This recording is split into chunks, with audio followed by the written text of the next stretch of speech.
Now we're talking about, launching missiles inside of Russia. The Russians, again, showing incredible self-discipline in the face of all of this. And they're winning the war in Ukraine. I think this is now generally accepted outside, some cartoonish articles that you still sometimes find in parts of the British media. Are we going to go on escalating? What is the point where we stop? Is it? Are we going to stop at nuclear weapons? I mean, where are we going to stop? Because from the moment, actually, despite all that we've been saying, I think the Russians have shown incredible ability to absorb our provocations and to keep up their side of what they want to do. But we are escalating continuously. Putin has talked about unending escalation. Is there a point where this escalation stops, given that people in the West are now talking about the war in Ukraine crazily in existentialist terms, that the West is apparently now at risk if Kiev falls? Yeah, I think you've been making the point completely correctly, both of you, that there has not been one point where the West has stopped an escalation that it promised not to take. And the most recent, of course, is this rather pitiful debate, can NATO weapons be used to hit inside Russia? And every single line that's been drawn on which missile systems, which weapon systems, and so forth, the boots on the ground now with Macron and completely out of line of any sense, sending the French troops formally. There hasn't been a line where we have said, well, we said we wouldn't do it and we're not going to do it. That is the point up until now. The escalation has continued because the dominant drama is we cannot be stopped from our purpose. Our purpose is Ukraine in our territory, NATO in Ukraine. We can't concede that because then the whole world, the whole house of cards falls down, is the idea. So it's a kind of domino theory, the theory we can't stop in Vietnam because then the whole free world will collapse. So it's nonsense then, nonsense now. I always like to refer to the Battle of Teutoburg Forest, AD 9, when the Romans learned that they had a limit. The limit was Germania, it was the Rhine. They couldn't conquer Germania. The Roman Empire didn't fall that day in AD 9. Augustus more or less said, okay, enough with this. We stopped this particular project of heading east. It's almost the same story now. Nothing of any significance in this world, nothing, not even for Ukraine, would be detrimentally affected by Biden picking up the phone today and saying to Putin, that idea of NATO and Ukraine, that was pretty harebrained. It's not going forward. Then the war stops today. Yeah, there's some details, but this is the essence of it from the start. From the start. From 30 years or 60 years ago, depending on when you want to date this particular misadventure. But so far, no break at all, because they don't understand Teutoburg Forest. They don't understand that it's not the end of the world for the U.S. not to have NATO in Ukraine and Georgia, not exactly two North Atlantic countries, not exactly defending against the Soviet Union, which doesn't even exist anymore, not exactly in line with the promises given solemnly and repeatedly and in writing and verbally to Gorbachev in 1990, and everyone can look it up on the National Security Archives of George Washington University if you have any doubt, by James Baker III and by Hans-Dietrich Genscher, foreign minister of Germany in 1990. We will not move 1 inch eastward. So this is really the question.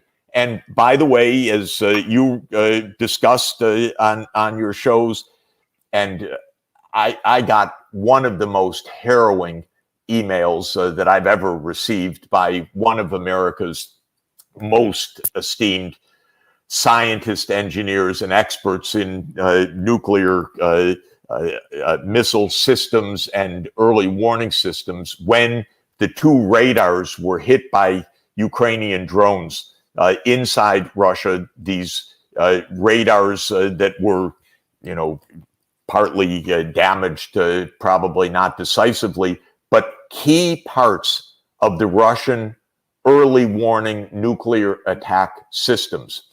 And I got from this really very top expert the biggest alarm email that I've received in recent times. And it basically said, believe me, Jeff, the people in the White House and the State Department do not understand the technical side of this. And then he sent me lots of pictures that I didn't understand about what Russia can see over the horizon, given its early warning systems compared to what the U.S. sees, and how extraordinarily dangerous these hits were on these radar systems. And asked me, I said, what should I do? Should I forward it to the White House, to the National Security Council, to Blinken, to others? He said, yes, they don't understand what is going on. And I did that. Of course, you don't hear back, but I don't want to hear back, and I don't expect to hear back. But we don't have limits, but more than that, the Ukrainians certainly don't have limits. And one of the things I discovered, by the way, which is pretty interesting and pretty weird, if you go back to the early CIA running of these extremist Nazi and then neo-Nazi units, the Banderistas and others, back in the 1940s, the slogans that they used are the same slogans that are being used right now. Literally, I was shocked. One of the slogans is, "We are fighting for all of Europe."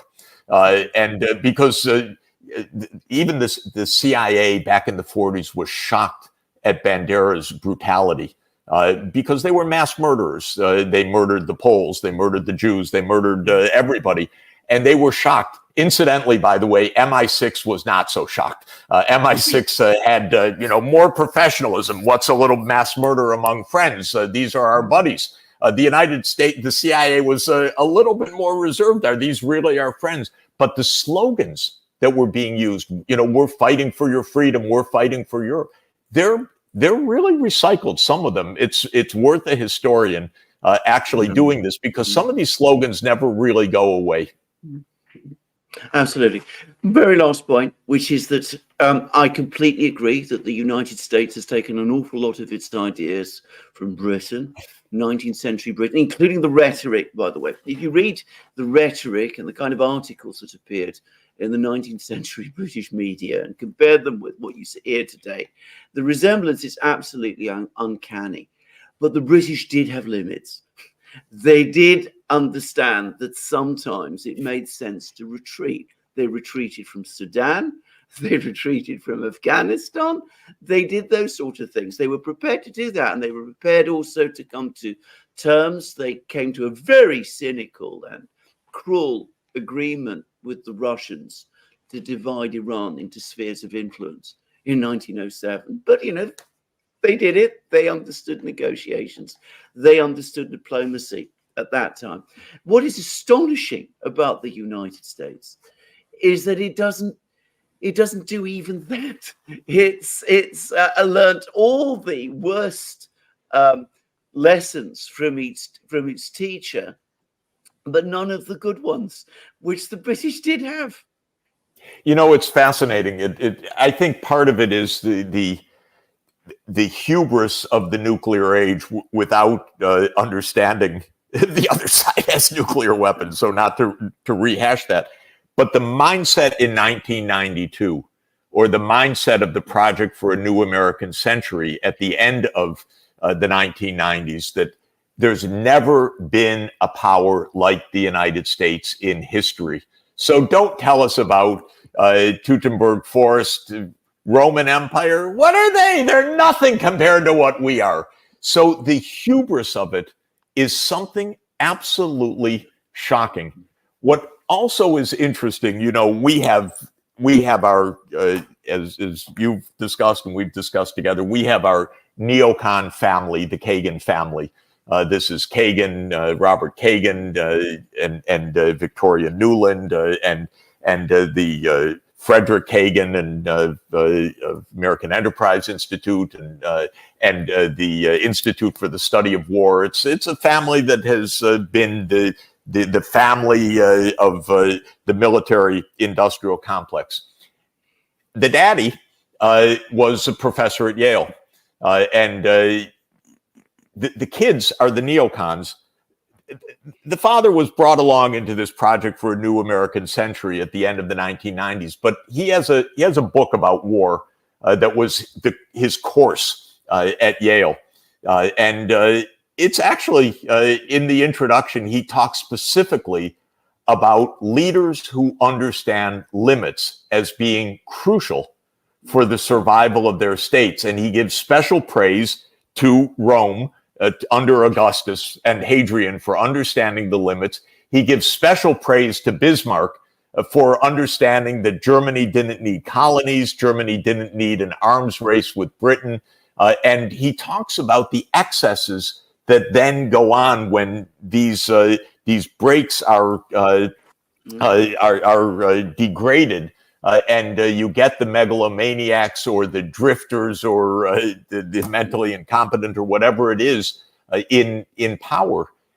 And the kids don't understand the dad because he actually studied wars and he said limits. He was not in favor of all these wars. So it's very, very interesting. But we've lost it right now. I keep thinking naively, well, the break will come from Europe, but no, okay, I'm being disabused of that. The break is not going to come from inside the United States anytime soon. We are probably in this extraordinarily dangerous, fraught situation where at least some rational people who can make calculations will have to somehow tell their bosses, stop. We actually cannot do what we're saying we're doing. And maybe the steady hand or maybe the countervailing pressure of the BRICS or the 150 countries in the UN that are not exactly in favor of this Western adventurism, somehow this will be our lucky moment that a break is put on.